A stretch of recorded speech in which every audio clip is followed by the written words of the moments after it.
pessoal, olha aí, professor Tiago Souza de novo aqui na sua rede, estou na minha rede azul ainda e estou te convidando para uma nova revisão. E essa revisão aqui é para os fortes, hein? Não é para os fracos não, com certeza não é. Então, se você, eu pergunto para você, você está afim de uma revisão? Está afim? Então a gente vai revisar a função afim. Ô, piadinha ruim, Thiago. Piadinha ruim. Mas tudo bem. Ó, são conceitos bem interessantes. É a função de primeiro grau que você precisa saber. É básico isso aqui. Bora aqui ver o que a gente pode fazer. Algumas questões interessantes, outras do Enem. A gente vai principiar com o conceito de função afim. Essa revisão é violenta. O que diz essa questão aqui? Considere a função, começa pelo número 2, é por causa do nosso material, tá? Você que achou esse vídeo na internet, seja bem-vindo, aproveite essa revisão de função afim. Você vai se assustar a quantidade de questões no Enem com essa função. Considere a função g de x igual a 6x mais m mais 3, onde c e m são números reais. Determine os valores de c e m para que g de x seja uma função constante. Função constante. O que é uma função constante? Função constante é uma função que tem essa carinha aqui, ó. Vou colocar uma f de x aqui, tá? Que é igual a x. Isso aqui é uma função constante? Não. Negativo. A função constante ela é assim, ela é só b. Ela é um valor fixo, certo? Porque a função afim original, ela é assim, olha, ax mais b, certo? Assim é a função afim, certo? Quer um exemplo aqui? Tipo 2x mais 3, tá vendo? Tem um termo que está ligado ao x e tem um termo sozinho. Para que seja uma função constante, tem que estar o termo sozinho, e isso é uma função constante.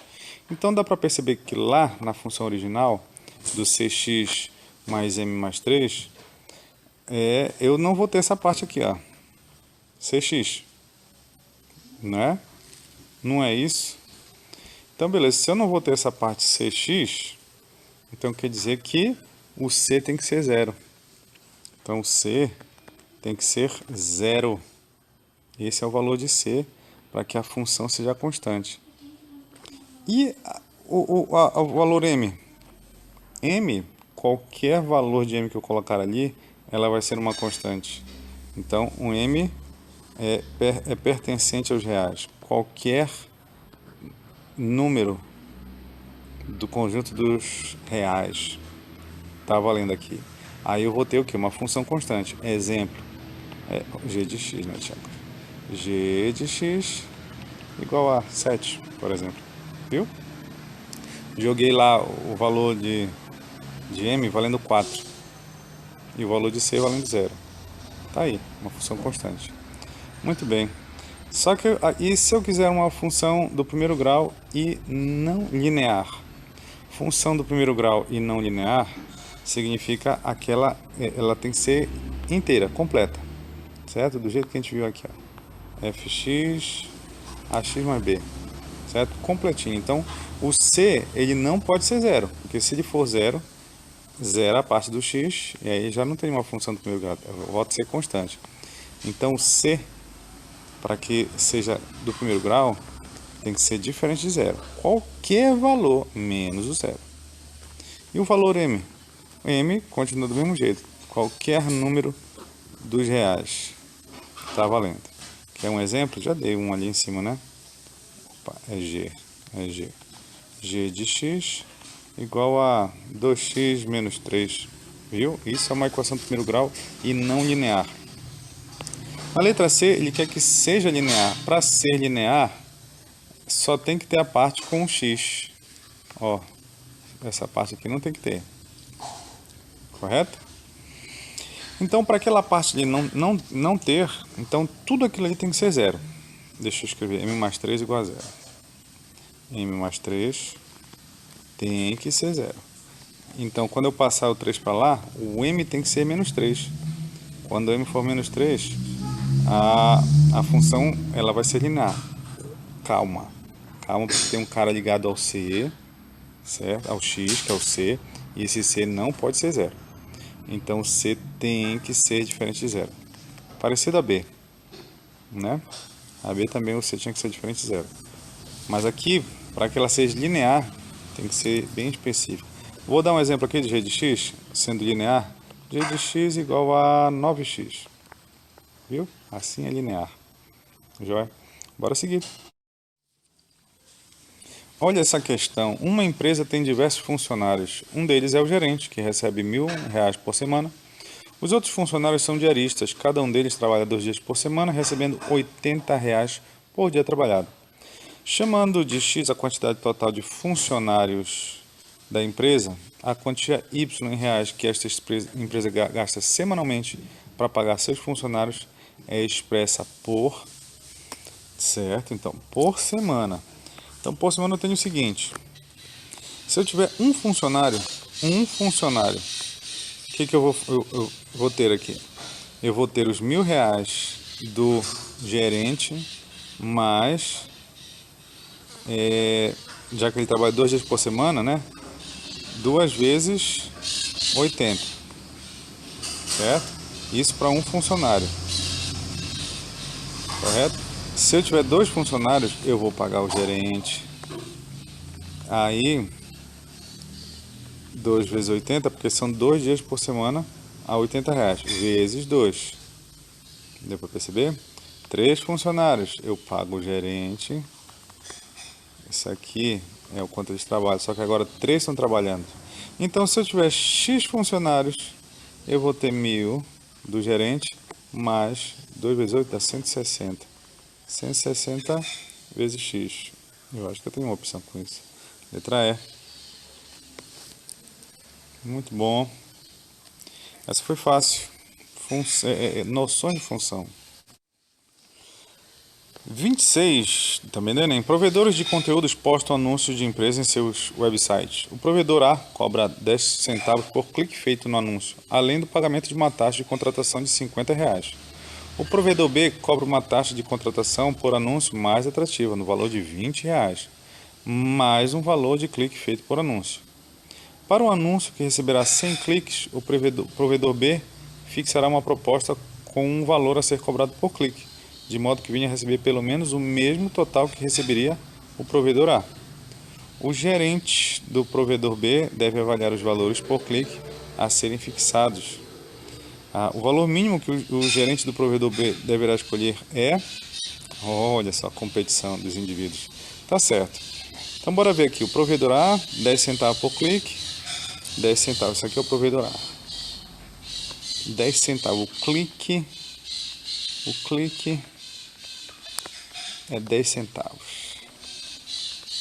Muito bem. 0,10. E uma taxa, né? E a taxa de R$ 50. Muito bem. Se fossem essa ideia dos 100 cliques, então 100 cliques, quanto é que totalizaria isso aqui? 100 vezes 0,10 mais a taxa, certo? Então aqui deu 10 mais 50, 60. Muito bem. Então R$ 60 foi do provedor A. O provedor B cobra uma taxa de contratação por anúncio mais atrativa no valor. Então agora eu estou mexendo com o provedor B. A taxa dele é 20 reais, mais um valor por clique. Então esse clique que eu quero saber o que vai acontecer com o clique. Para um anúncio que receberá 100 cliques, o provedor B fixará uma proposta com o valor a ser cobrado por clique, de modo que venha a receber pelo menos o mesmo total que receberia o provedor A. Tá certo. Então, bora ver. 60. Se 60 era a soma do provedor A, quanto é que eu tenho que ter de clique aqui? R$ 40, né? Para totalizar os 60. Para empatar. Certo, mas são quantos cliques? São 100. Então, 40 dividido por 100 cliques, isso aqui, Eu vou até escrever diferente para você já me dizer de cabeça quanto é que dá esse resultado. Viu? Eu passo das casas decimais, lá em cima vai ficar 0,4. Então é 40 centavos. Mínimo. Joia? Bora para a próxima. A próxima diz assim: para aumentar a arrecadação de seu restaurante, que cobra por quilograma, o proprietário contratou um cantor e passou a cobrar do cliente um valor fixo de couvert artístico, além do valor da comida. Depois, analisando as planilhas do restaurante, verificou-se em um dia que 30 clientes consumiram um total de 10 kg de comida em um período de 1 hora, sendo que 2 desses clientes pagaram 50 e 34 e consumiram 500 gramas e 300 gramas, respectivamente. Qual foi a arrecadação obtida pelo restaurante nesse período de 1 hora em real? Muito bem, então quer dizer que o cliente A aqui, ele pagou 50 reais. 50 eu penso que vai ser a taxa de couvert, né, artístico, mais um valor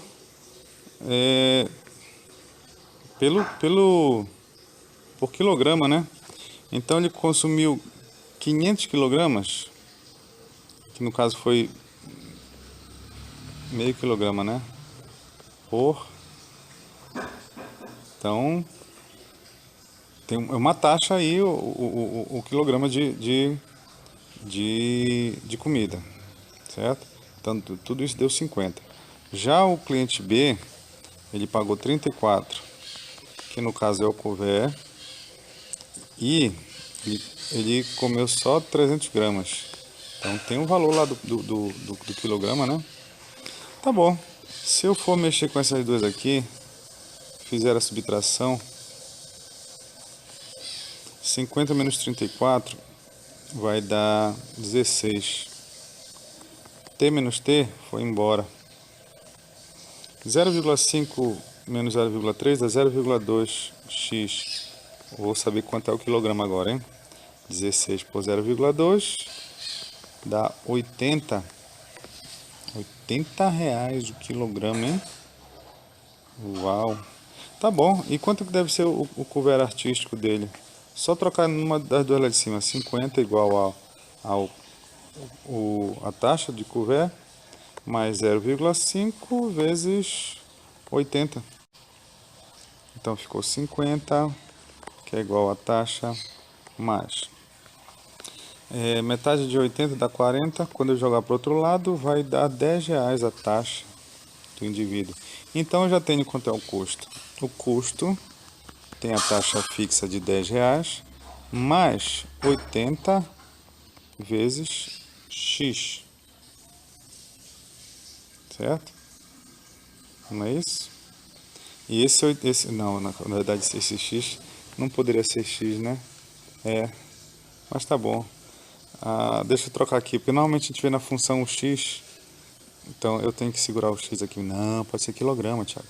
Quilograma de carne, porque primeiro ele comeu 0,5 gramas, depois 0,3, então tá bom. Esse povo comeu 10 quilos, vou sair daqui da frente. 30 clientes comeram um total de 10 quilogramas, tá certo. Então bora calcular aqui, 10 mais 80 vezes 10. Então o custo, né, a arrecadação, 800 mais 10, 810. Letra B. Essa foi tranquila, mais ou menos, né? Bora seguir. E aí nós chegamos na seção de gráfico de uma função afim. E diz assim: considere a função f de x igual a menos a mais 4, que multiplica x, mais 4, onde A é um número real. Determine o valor de A para que a função seja crescente. Meus amiguinhos, uma função crescente, né, se quiser ver um gráfico, ela é assim, ó. Ela é uma rampa subindo. E para isso acontecer, se eu tenho uma função genérica desse jeito, ó aqui, opa, cadê o x, Thiago? Ax mais b. Para que ela seja crescente, esse carinha aqui da frente, esse índice que está ligado ao x, esse coeficiente tem que ser positivo para que ela seja crescente. Então quer dizer que não me interessa o que está acontecendo aqui atrás, nesse 4. Me interessa o que está ligado ao x. Então esse menos a mais 4, ele tem que ser positivo. Positivo. Não pode ser zero, porque se for zero, ele zera, aí não vira uma função, vira uma função constante, certo? Não é uma função afim. Então ele tem que ser positivo, ou seja, maior que zero. Quando eu jogo o 4 para lá, fica menos 4.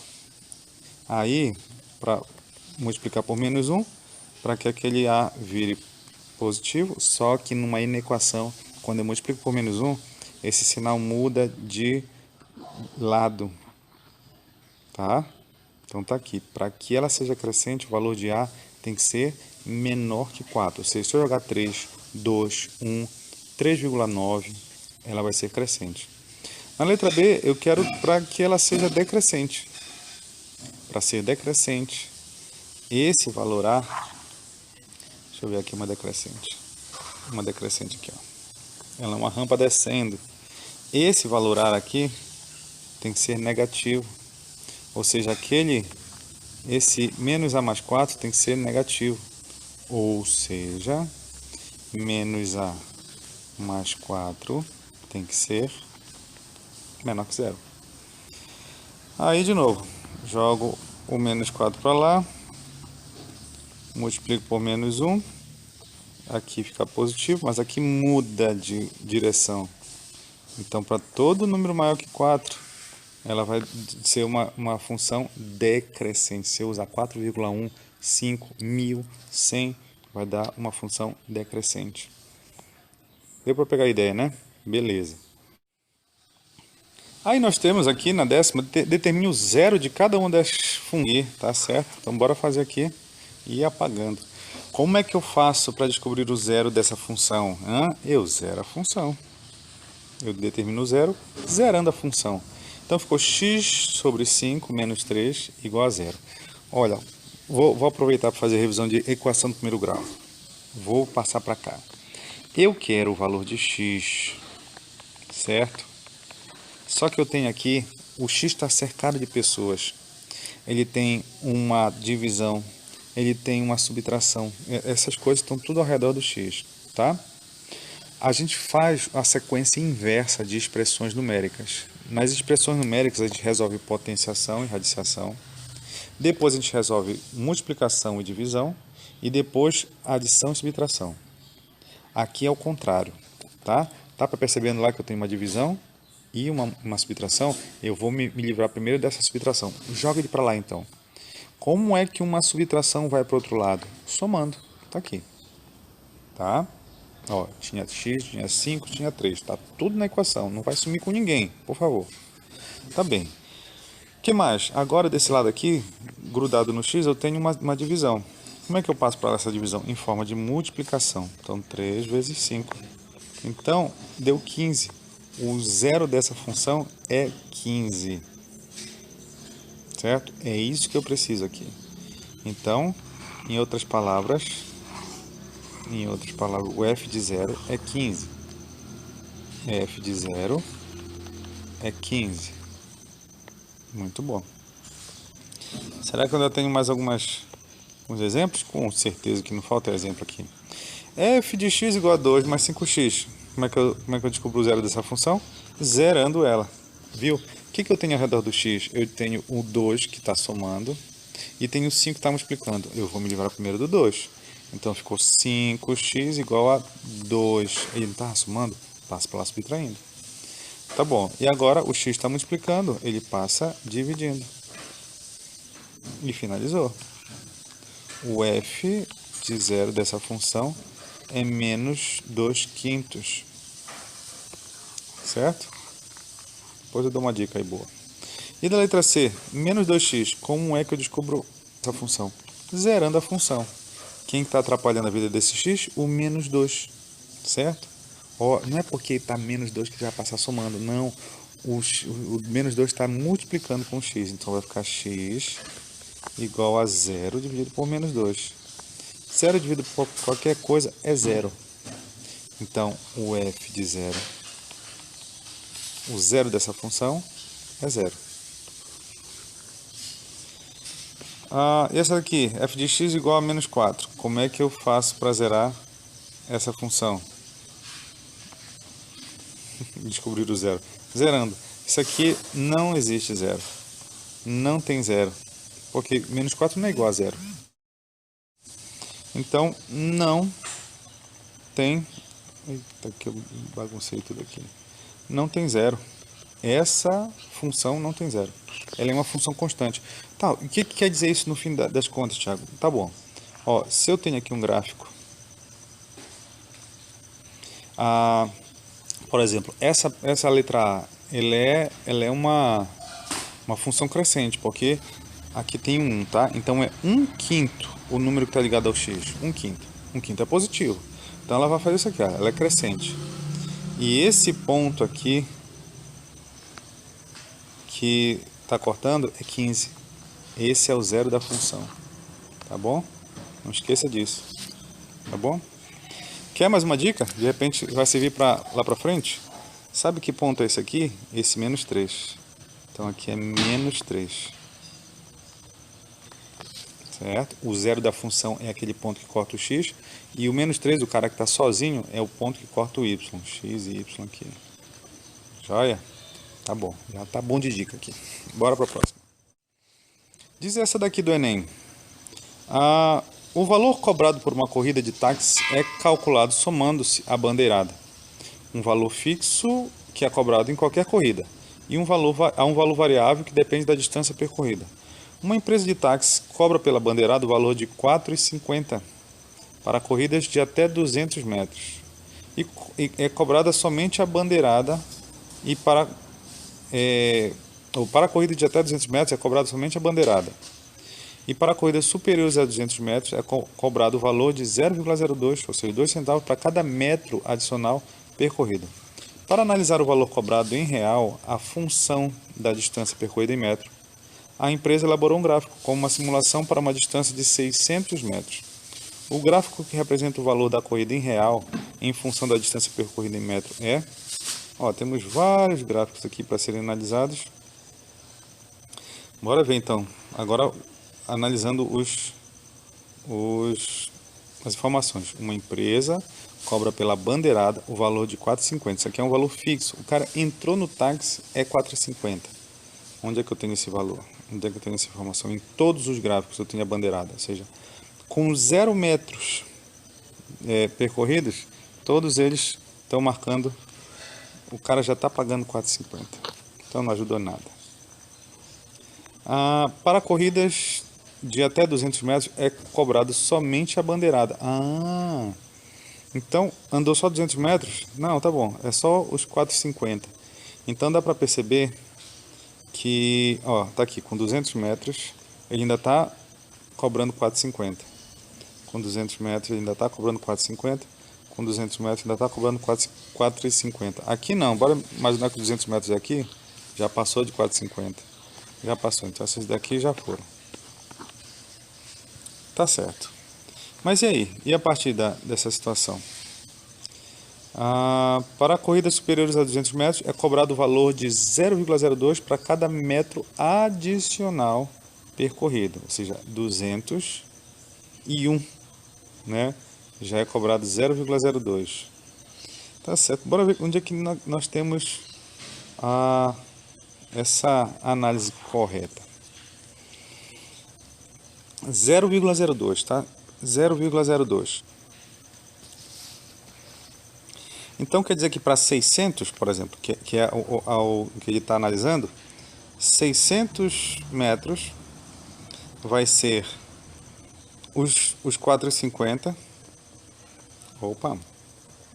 Não é assim não.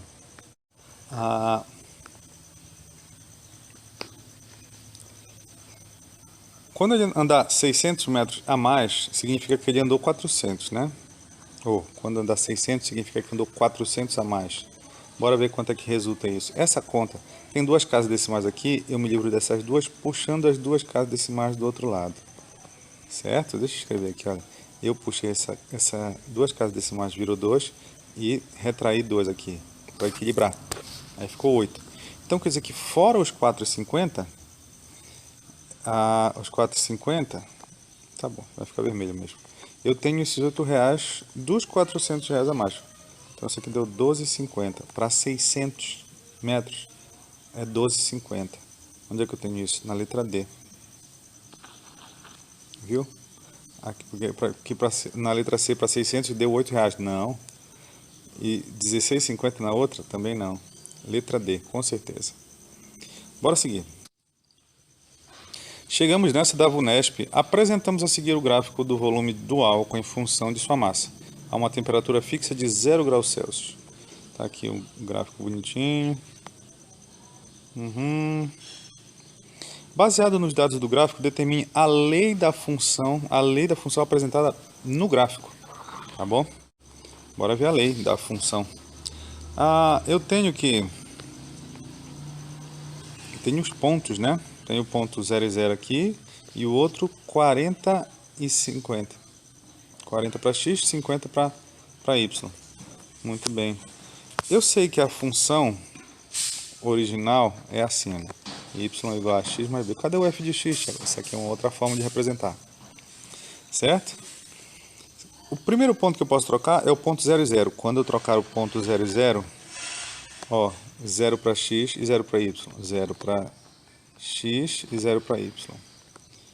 0, 0 e b. Então quer dizer que o b é 0. Tá? O outro ponto que eu tenho é o 40 e 50. 40 para x e 50 para y. Então bora trocar. 40, Thiago, 40. O b vale 0. Vou colocar aqui só para despedir do defunto. Viu? Vou reescrever para já me despedir do defunto. Então deu 40A. Eu quero o valor de A. Quem está impedindo ele? O 40. Então eu passo o 40 dividindo. Primeiro deixa eu cortar esses zeros para facilitar a minha vida. Então ficou 5 sobre 4. Joia. Então quer dizer que eu tenho o valor de A e de B. Então a minha função, que era ax mais b, na letra A, y igual a x mais b. Não vou colocar aquele zero lá. Essa aqui é a lei que rege essa função. Ele diz assim, qual é a massa em gramas de 30 centímetros cúbicos de álcool? 30 centímetros cúbicos de álcool. 30 centímetros vai estar menos, certo? Aqui é um valor de y. Eu quero saber qual é a massa. Que é a massa que vai ser x no caso, né? Certo, então deixa eu trocar o valor de y para 30. Y valendo 30, hein? Então lá, 30 igual a 5. Tudo bem. Como é que eu faço para resolver essa equação? Esse x tem dois caras atrapalhando ele. Tem cara de soma e subtração agindo aí? Não. Então, beleza. Mas tem cara de multiplicação e divisão, porque o 5 está multiplicando com x e o 4 está dividindo. É tudo a mesma operação, eu posso mandar tudo para o outro lado. De que forma? O 4 que estava dividindo vai multiplicando e o 5 que estava multiplicando passa dividindo. 30 por 5 dá 6, 6 vezes 4, 24. 24 gramas. Será que está coerente esse valor? É, com certeza. 24 está entre 0 e 40. Então, esse aqui é o valor. Isso é uma questão de prova, é? Questão de vestibular? VUNESP, rapaz. Fácil, hein? Bora para a próxima. Diz essa daqui do Enem também. Uma indústria automobilística está testando um novo modelo de carro.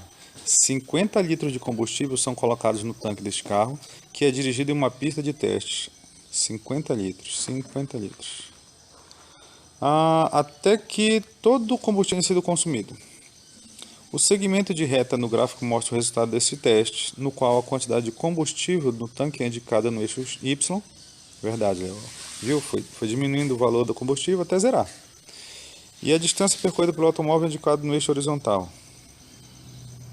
Certo? Então, percebeu que depois que gastou os 50 litros, ele andou 500 quilômetros. Muito bom.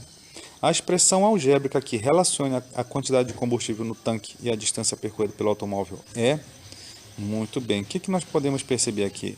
Primeiro, esse ponto que corta o eixo Y, certo? É o termo independente, 50.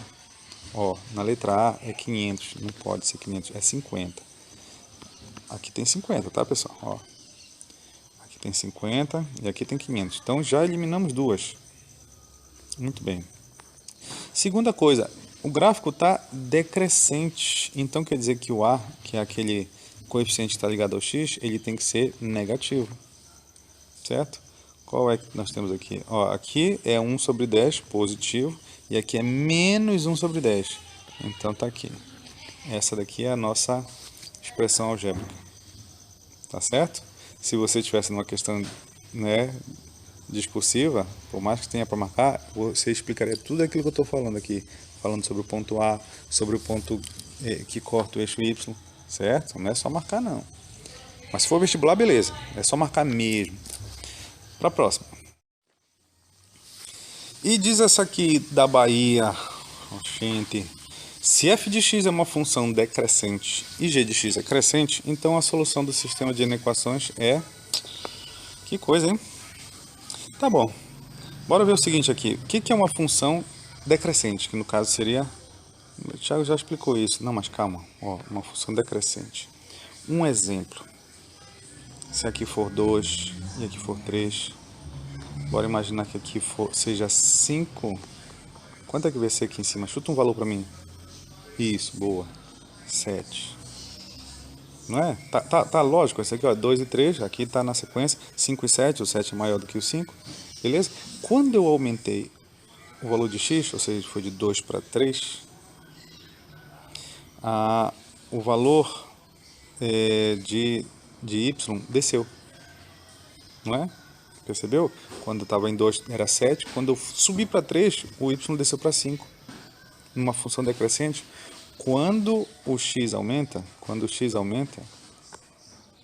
o f de x diminui.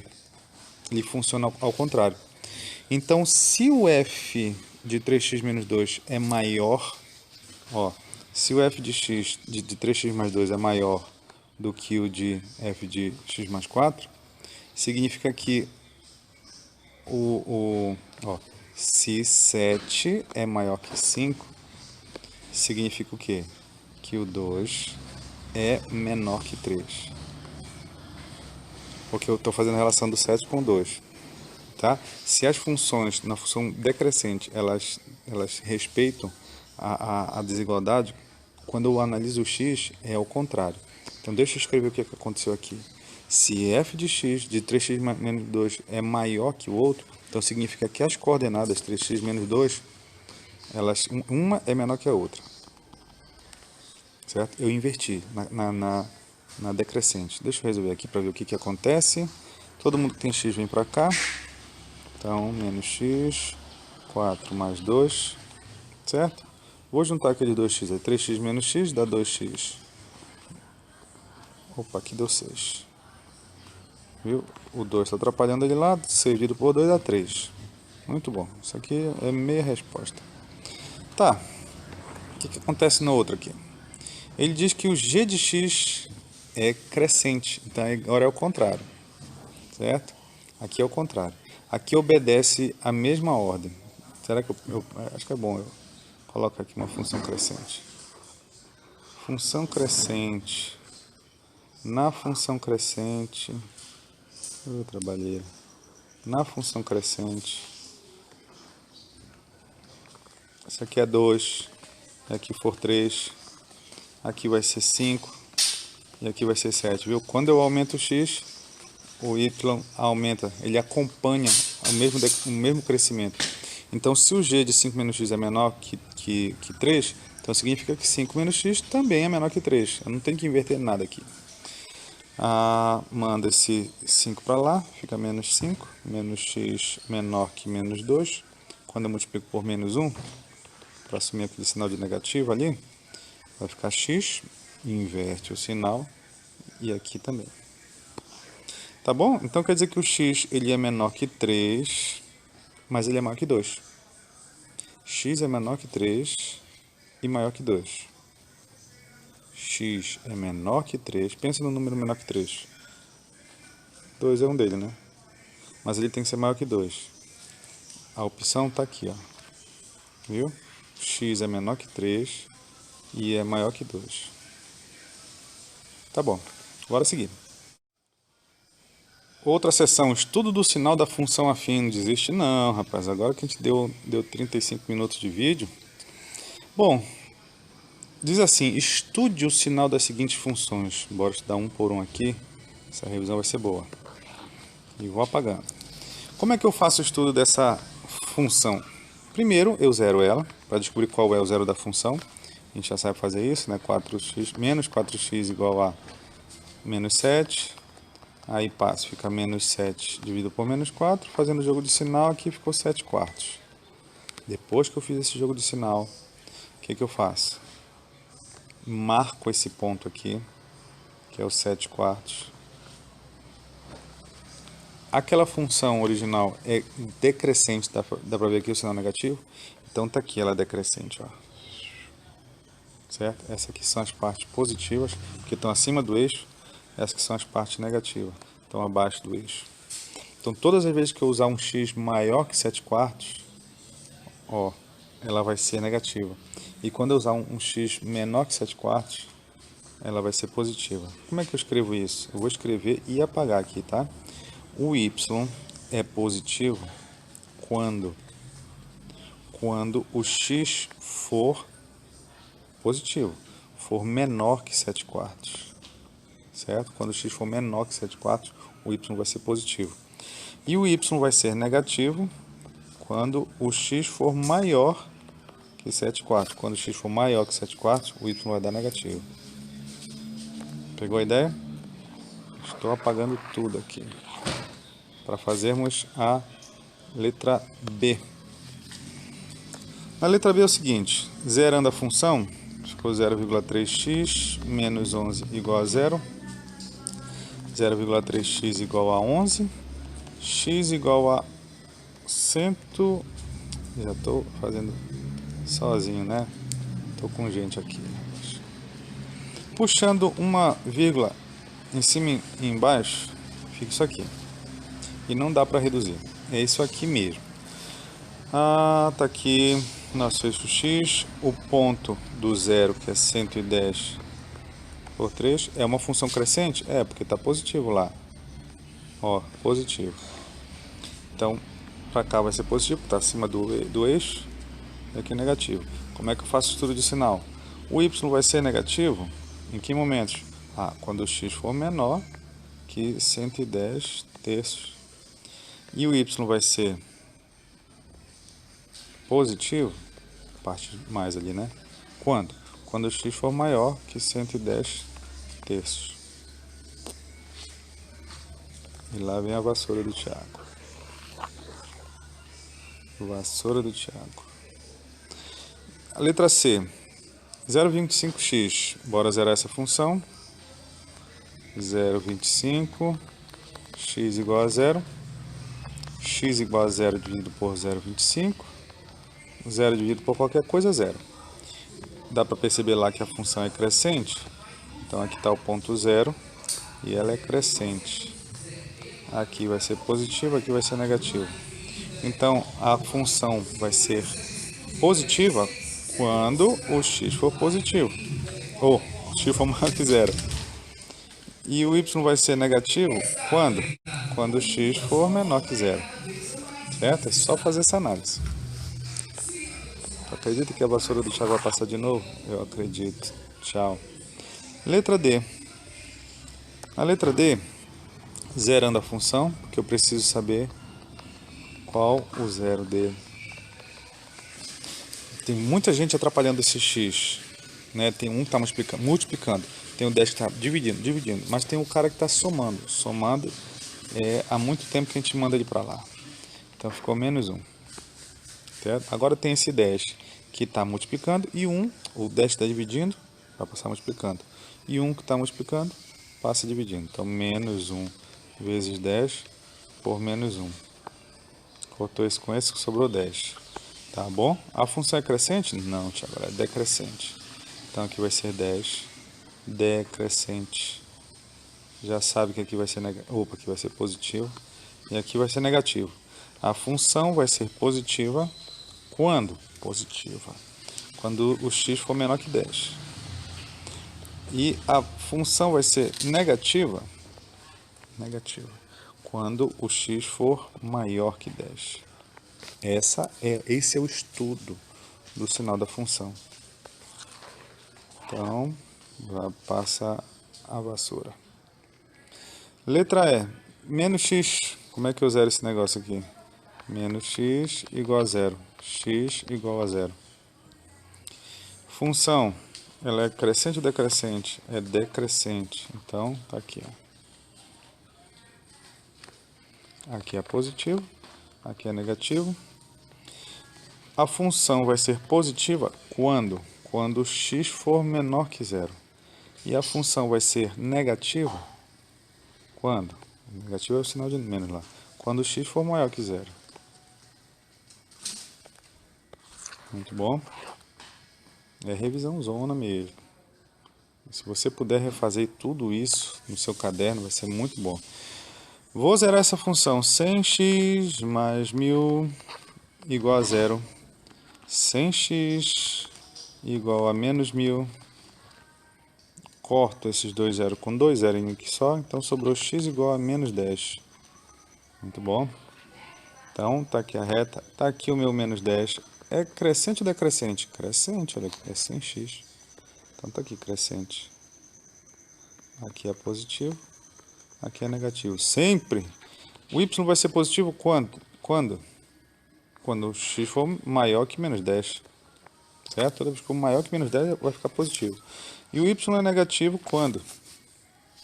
Quando o x for menor que menos 10. Vier para cá, a função fica negativa. Acabou essa revisão de estudo do sinal. Bora seguir. E aí, pergunta, né? Para quê? Por que a gente estuda? Por que a gente estuda o estudo do sinal da função? Bora ver aqui, né? Lá para o Rio de Janeiro. Uma fábrica vende certo produto por R$ 1,20 a unidade. O custo total para fabricar N desses produtos consiste de uma taxa fixa de 45 mais 30 centavos por unidade produzida. Indique a quantidade mínima de produtos que deve ser vendida para não haver prejuízo. Muito bem, se eu não vender nenhum produto, eu já tenho prejuízo de 45. Deu para perceber?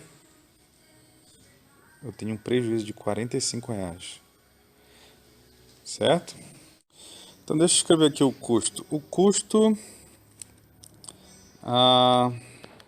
vai ser os 45, né? Mais os 30 centavos por unidade, N, né? Tá? Esse aqui é o custo. Muito bem.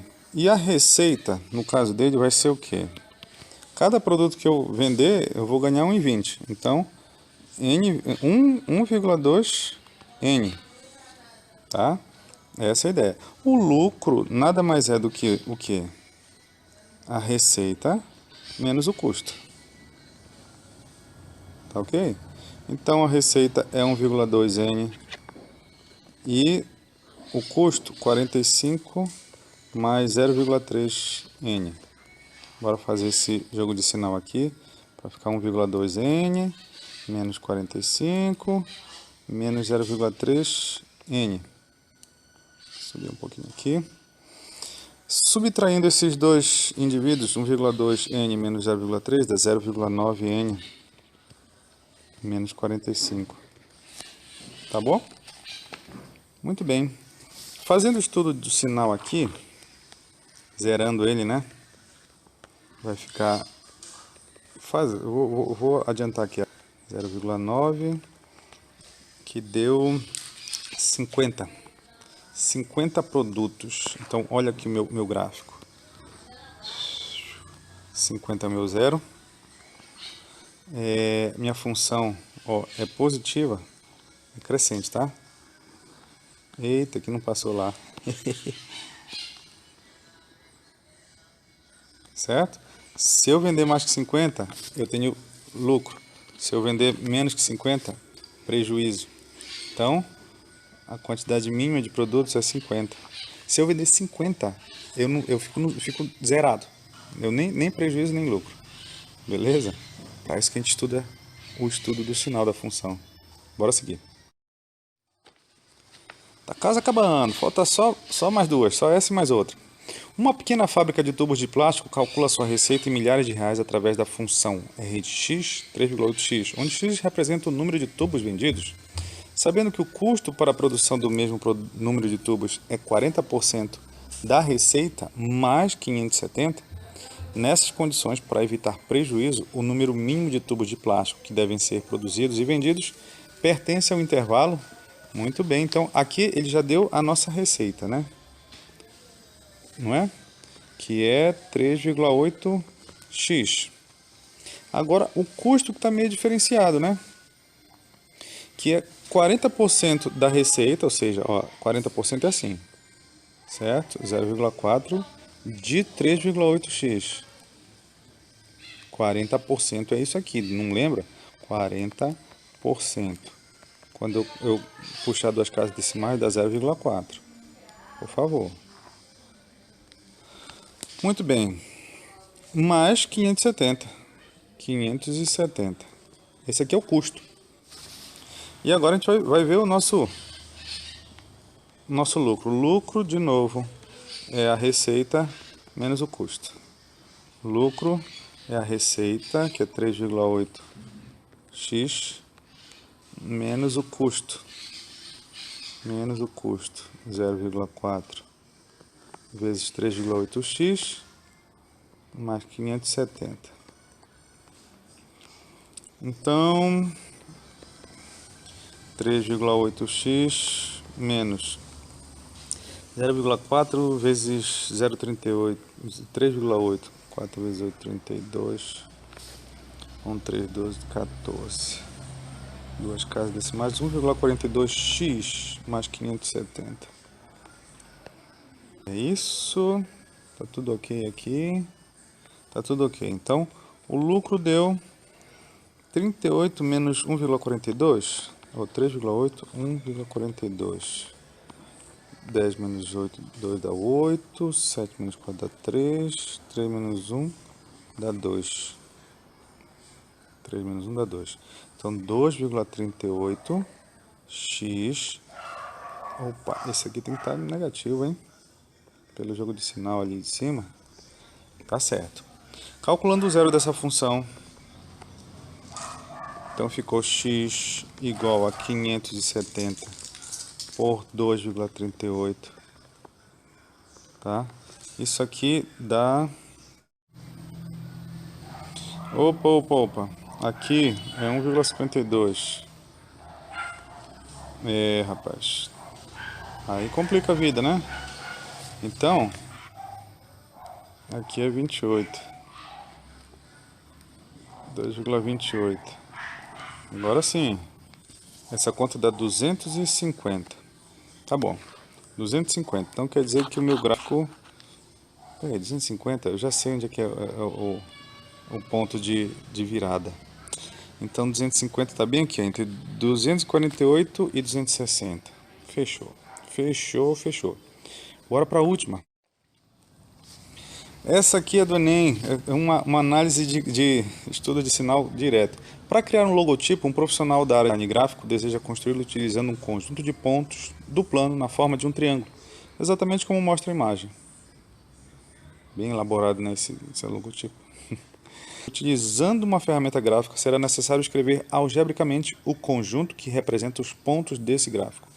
Esse conjunto é dado pelos pares ordenados x, y, pertencente a naturais e naturais, ou seja, só os números positivos, vamos dizer assim, tais que, ó, dá para perceber que o valor de x ele está entre 10 e 0, certo?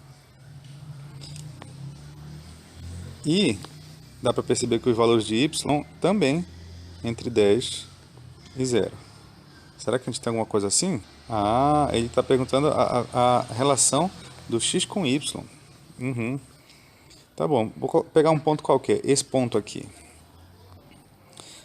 Esse ponto, o x vale 5 e o y vale 5.